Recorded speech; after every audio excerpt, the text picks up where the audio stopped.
आलेल्या आहेत आणि एक गार्ड व्हॅन सुद्धा या ठिकाणी पोहोचणार असल्याची जी माहिती आहे ती आपल्याला मिळते। लीलावती हॉस्पिटलच्या आतली ही सगळी दृश्य आपण पाहतोय। 3 गाड्या ज्या आहेत ते या ठिकाणी पोहोचलेल्या आहेत। आज संध्याकाळीच नाशिक पोलीस जे ते मुंबईसाठी रवाना झाले। सगळ्यात आधी ते बँड्रा पोलीस स्टेशनला गेले, जे लीलावती हॉस्पिटलच्या अंतर्गत येणारं लोकल पोलीस ठाणे। त्या ठिकाणी एक कर्मचारी आणि एका पोलीस अधिकाऱ्याला त्यांनी घेतलेल्या सोबत ही सगळी दृश्य आपण पाहतोय। सुरक्षेच्या कारणास्तव या ठिकाणी संपूर्ण परिसरामध्ये जे गेट्स आहेत लीलावती हॉस्पिटलचे ते सध्या बंद ठेवण्यात आलेले आहेत। मात्र ही दृश्य जर आपण पाहिली तर आपल्या लक्षात येतं की आता लीलावती हॉस्पिटलमध्ये पोलिसांच्या ज्या हालचाली आहेत त्यांना कुठेतरी गती मिळालेली आहे, त्यांना कुठेतरी वेग आलेला आहे आणि आता थेट 6व्या मजल्यावरती हे पोलीस कर्मचारी जाणार आहेत। आपण पाहतोय की काही पोलीस अधिकारी सिव्हिल ड्रेसमध्ये सुद्धा आहेत, कर्मचारी आहेत। 20 जणांचा जो स्टाफ आहे पोलिसांचा कर्मचाऱ्यांचा तो आता लीलावती रुग्णालयामध्ये दाखल झालेला आहे आणि राजीनामा सत्रानंतर आता आपण पाहतोय की या ठिकाणी ऍक्शन मोड मध्ये नाशिक पोलीस आपल्याला पाहायला मिळतात। बँड्रा पोलीस ठाण्याचा एक कर्मचारी आणि एक अधिकारी सुद्धा या ठिकाणी पोहोचलेले आहेत आणि सगळ्यात महत्त्वाचं म्हणजे आता इथल्या डॉक्टरांशी ते बातचीत करणार आहेत आणि जर प्रवासासाठी माणिकराव कोकाटे हे जर फिट असतील, त्यांना जर फिटनेस सर्टिफिकेट डॉक्टरांकडून देण्यात आलं किंवा तशी काही माहिती त्या पोलिसांना मिळाली तर मात्र लगेचच त्यांना अटक करून हे अटक वॉरंट दाखवून त्यांना ताब्यात घेऊन मग नाशिकला रवाना केलं जाईल आणि उद्या कोर्टामध्ये सुद्धा हजर केलं जाईल। आपण पाहतोय की मुंबईच्या हायकोर्टामध्ये उद्या त्यांच्या बेल ऍप्लिकेशनवर सुनावणी आहे। मात्र आजच जवळपास 9:15च्या सुमारास पोलीस जे ते सध्या ऍक्शन मोड मध्ये आल्याचं चित्र आपल्याला पाहायला मिळतंय आणि आपण पाहतोय की माणिकराव कोकाटे यांच्या अडचणी आता वाढलेल्या आहेत। कोकाटे यांच्यावरील आरोप प्रथम वर्ग न्यायालयामध्ये सिद्ध झाल्यानंतर त्यांना 2 वर्ष कारावासाची शिक्षा सुनावण्यात आली होती।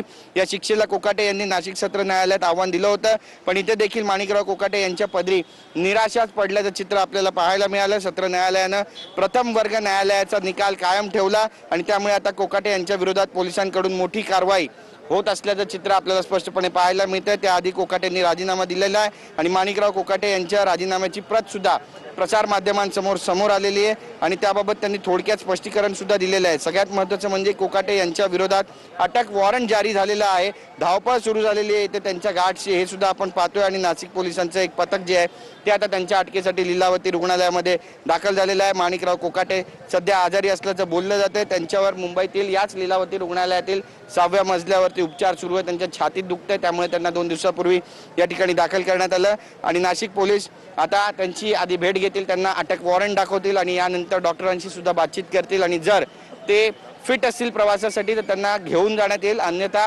याच ठिकाणी जे पोलिसांचे गार्ड्स आहेत ते बसतील आणि शस्त्रधारी पोलिसांचे जे गार्ड्स आहेत त्यांची तैनाती या ठिकाणी करण्यात येईल, जेणेकरून कुठेही जे आरोपी आहेत ते पळून जाऊ नये यामागी ही त्यामागची भावना आहे आणि त्यामुळे आता कोकाटे यांची प्रकृतीची विचारपूस करून नेमका अटकेचा निर्णय ते घेणार आहेत का हे सुद्धा पाहणं महत्त्वाचं ठरणार आहे। पण लीलावती रुग्णालयाच्या बाहेरचा हा संपूर्ण जर परिसर आपण पाहिला तर या ठिकाणी प्रसार माध्यमांची सध्या गर्दी आपल्याला पाहायला मिळते।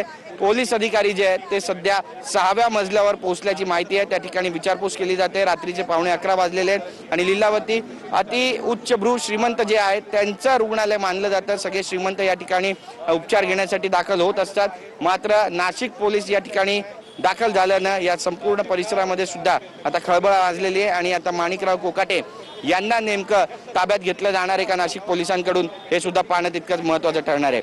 कॅमेरा पर्सन योगेश गुरवसह गिरीश गायकवाड, TV9 मराठी, मुंबई। तर अटक वॉरंट घेऊन सध्या पोलीस लीलावती रुग्णालयात दाखल झालेले आहेत। आता डॉक्टरांसोबत चर्चा होणार आहे। जर माणिकराव कोकाटे यांची प्रकृती प्रवास करण्यासाठी स्थिर असेल, उत्तम असेल तर मात्र आता तात्काळ अटक होणार आहे। जर नसेल तर मात्र पुढे प्रक्रिया काय असणार आहे या संदर्भात थोड्याच वेळात स्पष्टता येईल। मात्र अटक वॉरंट घेऊन सध्या नाशिक पोलीस हे रुग्णालयात दाखल झालेले आहेत।